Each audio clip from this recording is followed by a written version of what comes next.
Continuamos conociendo cómo fue el Concilio Ecuménico Vaticano II y en esta ocasión vamos a hablar del ecumenismo, que fue una de las intenciones principales del concilio. Ecumenismo se refiere a el hecho de que era un concilio no solamente para la Iglesia Católica, sino para todas las iglesias.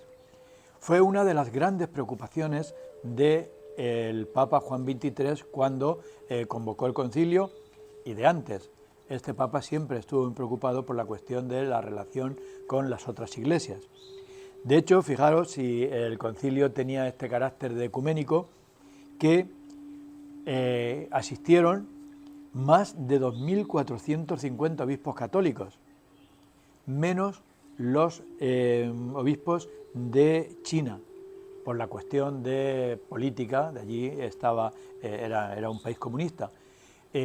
Sin embargo, los comunistas, los obispos católicos de Rusia, que también era comunista, sí que pudieron venir, les dejaron venir al concilio, pero con una condición, de que no podía hacerse una condena expresa al comunismo soviético, pero estuvieron. Y por primera vez acudieron obispos africanos y asiáticos, pero además de estos casi 2.500 obispos católicos, acudieron también abades y superiores de grandes órdenes, teólogos que fueron invitados con el Papa, con la condición de que podían escuchar pero no hablar en el concilio. También vinieron consultores de iglesias ortodoxas y protestantes. También vinieron observadores y católicos laicos, y también vinieron periodistas. Es decir, que había una representación enorme de, podríamos decir, toda la humanidad, que al fin de cuentas, más o menos, esa es la idea del ecumenismo. Bueno, pues con relación al ecumenismo, hay ideas importantes que dijo el concilio, pues por ejemplo esta: la cooperación de los cristianos debe ir perfeccionándose más y más. Fijaros que habla de cristianos, no solamente de católicos, sobre todo en las regiones desarrolladas social y técnicamente, ya en el justo aprecio de la dignidad de la persona humana, ya procurando el bien de la paz, ya en la aplicación social del Evangelio, ya que en el progreso de las ciencias y las artes, ya en la aplicación de cualquier género de remedio contra los infortunios de nuestro tiempo, como son el hambre y las calamidades, el analfabetismo y la miseria, la escasez de viviendas y la distribución injusta de las riquezas. Y dice también que el concilio, para disipar todo temor, declara que las iglesias orientales, conscientes de la necesaria unidad de toda la Iglesia, tienen el derecho y la obligación de regirse según sus propias ordenaciones, puesto que son más acomodadas a la idiosincrasia de sus fieles. Este sacrosanto concilio, es decir, el Concilio Vaticano II, renueva solemnemente todo lo que han declarado los concilios anteriores y los papas, a saber, que para el restablecimiento y mantenimiento de la comunión y de la unidad es preciso no imponer ninguna otra carga más que la necesaria. Trataremos de ofrecer algunos puntos que pueden y deben ser fundamento y estímulo para el diálogo con las otras iglesias.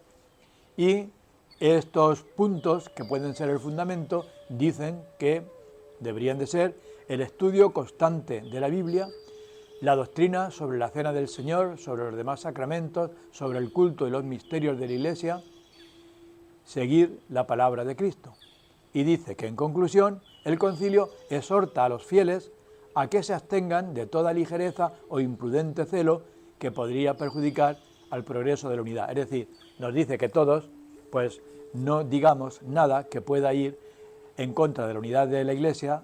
Por ejemplo, pues hablar mal de los que no piensan como nosotros o de los que pertenecen a otra iglesia, como pueden ser por las iglesias protestantes o la iglesia anglicana. En la Orientalium Ecclesiarium, ese documento que se dedica especialmente a las iglesias orientales, dice que es deseo de la Iglesia Católica que las tradiciones de cada iglesia particular o rito se mantengan salvas e íntegras a las diferentes necesidades de tiempo y lugar. Y dice que todas las iglesias gozan del derecho y deber de regirse según sus respectivas disciplinas. Habla también de otras religiones. También, como siempre, lo hace el Concilio Vaticano II, con respeto. Y dice: la Iglesia también mira con aprecio a los musulmanes, que adoran al único Dios.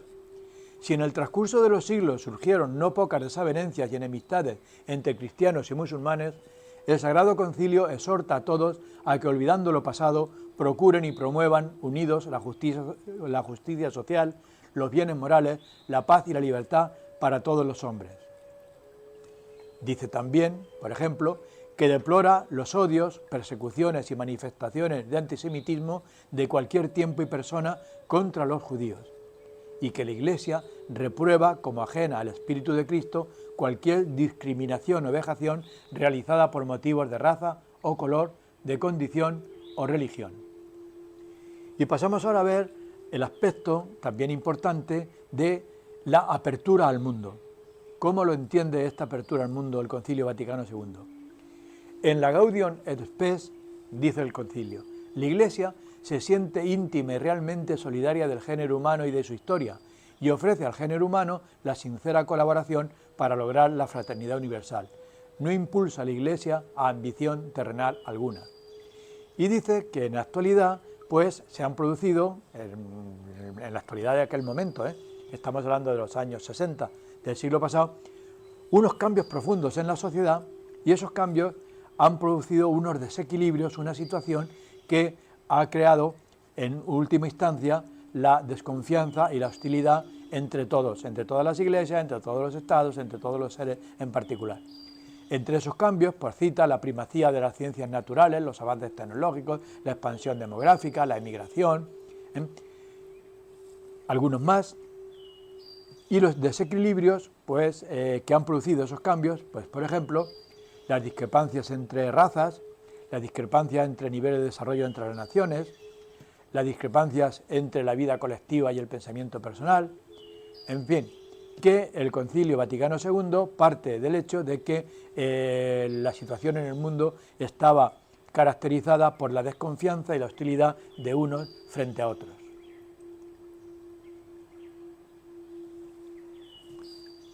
Y dice que, entre tanto, se afianza la convicción de que al género humano le corresponde establecer un orden político, económico y social que esté más al servicio del hombre y permita a cada uno y a cada grupo afirmar y cultivar su propia dignidad, pues algo hay que hacer. Y dice el Concilio, bueno, ¿y nosotros qué pensamos de todo esto? ¿Qué piensa del hombre la Iglesia actual? ¿Qué criterios fundamentales deben recomendarse para levantar el edificio de la sociedad actual? ¿Qué sentido último tiene la acción humana en el universo? Y la respuesta que da el Concilio pues se puede resumir en estas ideas. El hombre es, por su íntima naturaleza, un ser social y no puede vivir ni desplegar sus cualidades sin relacionarse con los demás. En lo más profundo de su conciencia descubre el hombre la existencia de una ley, advirtiéndole que debe amar y practicar el bien y que debe evitar el mal.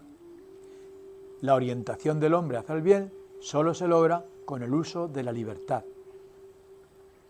Veis que la idea es importante porque se remarca sobre todo la necesidad de la libertad individual como una característica fundamental de la acción humana.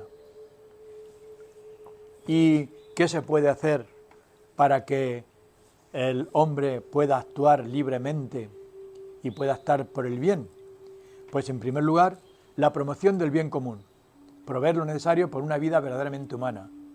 Respetar a las personas, cuanto ofende a la dignidad humana, dice el Concilio, son prácticas infamantes. El respeto al adversario, rechazar el error y respetar la dignidad del hombre que se equivoca. La justicia social, dice el Concilio, todas las discriminaciones de todo tipo deben ser vencidas. Y hay que apostar por la responsabilidad y la participación en libertad de todas las personas en la comunidad en que viven. Continúa diciendo que es preciso procurar a todos una cantidad suficiente de bienes culturales, principalmente de los que constituyen la llamada cultura básica, a fin de evitar que un gran número de hombres se vea impedido por su ignorancia y por su falta de iniciativa de prestar su cooperación auténticamente humana al bien común. Y con respecto a los trabajadores, que procedentes de otros países y de otras regiones, Es un asunto muy actual, el de la inmigración. Pues referente a esos trabajadores que vienen de otros países y que cooperan en el crecimiento económico de una nación o de una provincia, se ha de evitar con sumo cuidado toda discriminación en materia de remuneración o de condiciones de trabajo. Pero, y aquí es una idea también importante, que también está de actualidad, en cuanto sea posible, deben crearse fuentes de trabajo en las propias regiones para evitar que esa gente tenga que venir aquí y desplazarse en las condiciones en que viene, que nunca es agradable tener que salir del sitio donde uno vive, de su patria, de su tierra. Entre los derechos fundamentales de la persona deben contarse el derecho de los obreros a fundar libremente asociaciones que representen auténticamente al trabajador, por ejemplo, los sindicatos, así como también el derecho de participar libremente en las actividades de las asociaciones sin riesgo de represalias.